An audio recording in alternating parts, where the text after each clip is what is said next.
Hey everybody, welcome back to Direct-Source Discourse. My name is Daniel Esquibel, and joining me today is Kelly Good of ALCOVA Mortgage. Kelly, thanks so much. It is amazing to have you here. Always appreciate when I get to visit with you. To get started, why don't you tell us a little bit about yourself? Hey Daniel, I'm Kelly Good. I am the Director of Strategic Initiatives at ALCOVA Mortgage. We are based in Roanoke, Virginia, and I live just a little bit south near Virginia Tech. I have been with ALCOVA for 20 years. How did I get started in the mortgage industry? I graduated from Virginia Tech with a public relations degree. So I had kind of started looking for other opportunities and was just working at the makeup counter at the mall. And I had a friend who was an account executive for Novastar, and she suggested that I give the mortgage industry a shot. And I said, I don't do math. I don't like numbers. And she said, it's all right. It's just sales. You'll figure it out. And so I applied for a loan officer job and got hired and have been here ever since. What is something right now, just in your current job experience that you're especially proud of? So I started my mortgage career as an originator, and I've always, really enjoyed being that solution-minded, out-of-the-box thinker. So when I was originating, I really was drawn to those customers who didn't really have those cookie cutter, easy to finance type criteria. So one of the things that I'm most proud of throughout my entire career is just my ability to, figure out ways to make things happen, dig into the guidelines, and make someone's dream of homeownership come true. When maybe other companies weren't willing to, make that sacrifice and really dive in to help someone out.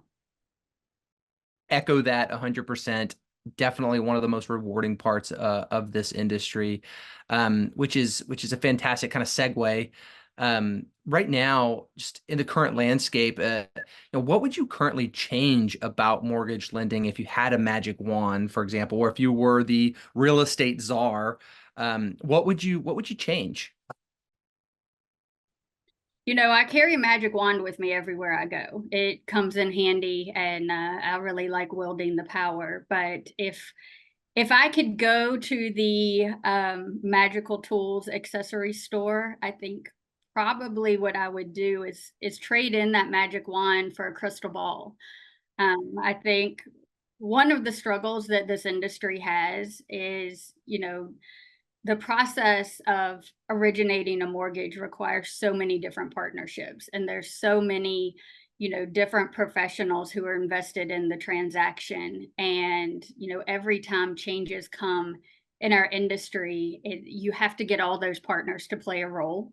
And I think there's a lot of fear that comes into play, with each aspect of it. So I would actually pull out that crystal ball and I would show the appraisers that, the Appraisal Modernization Act and things like that aren't coming to put them out of business. And I would help settlement agents see that, e-closings and so forth are designed to help them be able to do more business and not less business, and just really help everyone to understand that the changes that are coming to our industry are to help us all, to help improve the borrower experience and so forth, and not something to be fearful of.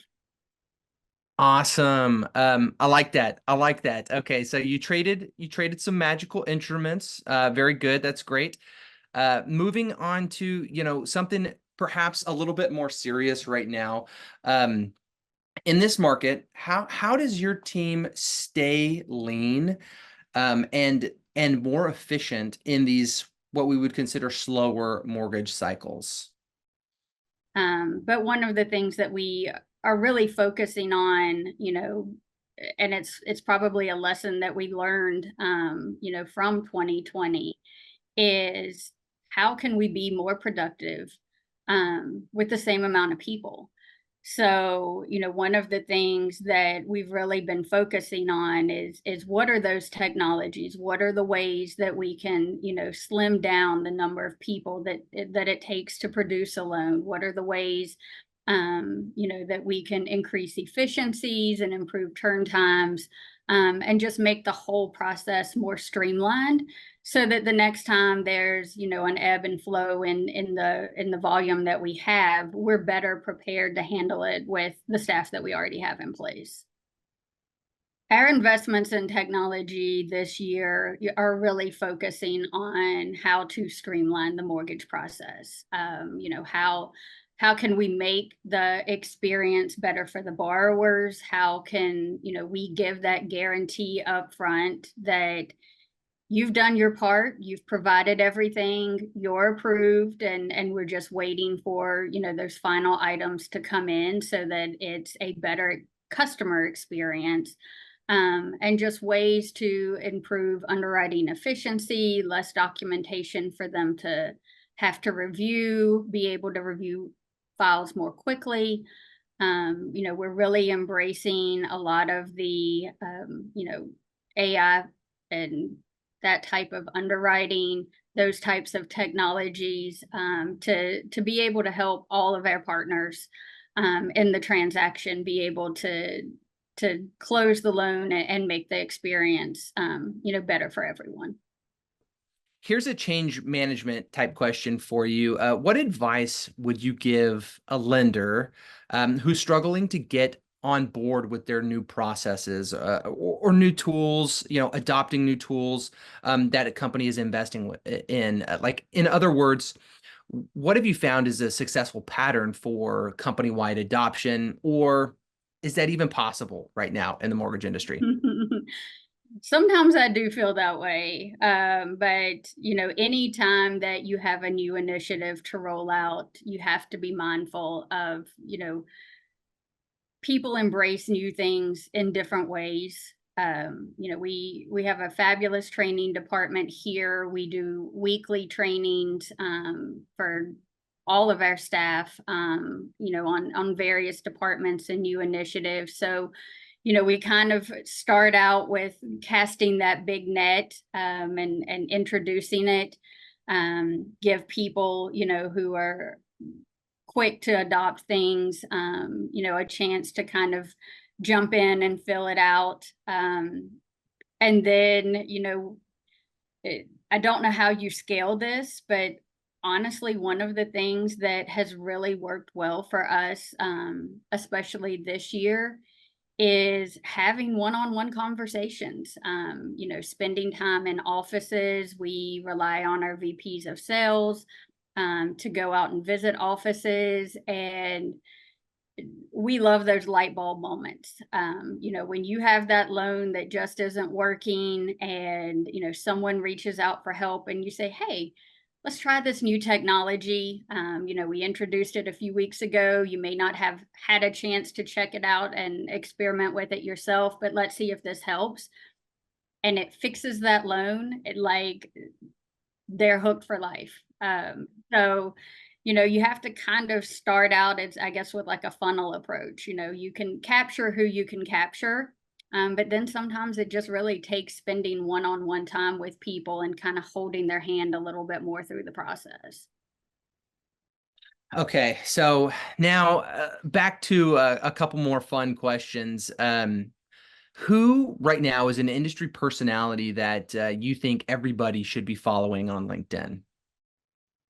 We recently had our spring sales conference.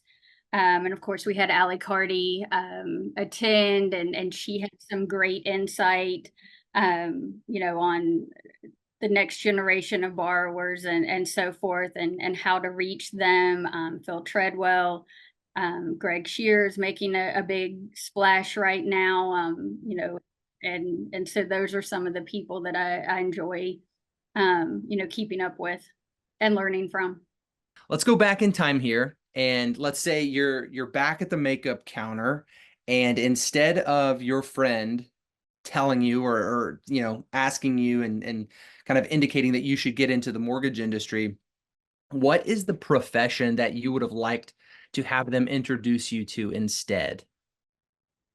The makeup counter was a good gig. I highly recommend it Yeah. to any female in her 20s. It was definitely the upper echelon of mall jobs. But and I guess the reason that I was drawn to it is going even further back to my high school days. Um, my dream was to have a salon. Mm. That Yeah. Steel Magnolias, Dolly Parton, all the ladies Yeah. come in, we hang out, we spill tea, we gossip about all of the neighborhood, and we just glam ourselves. Seriously, if you anytime that you can get a Steel Magnolias reference, you've done a fantastic job. Yep. Kelly, thank you so much. I appreciate your time today. I loved spending some time to get to know you a little bit more in a kind of a fun context. But that's it for this episode of Direct Source Discourse. And thanks everybody for tuning in. We'll see you next time.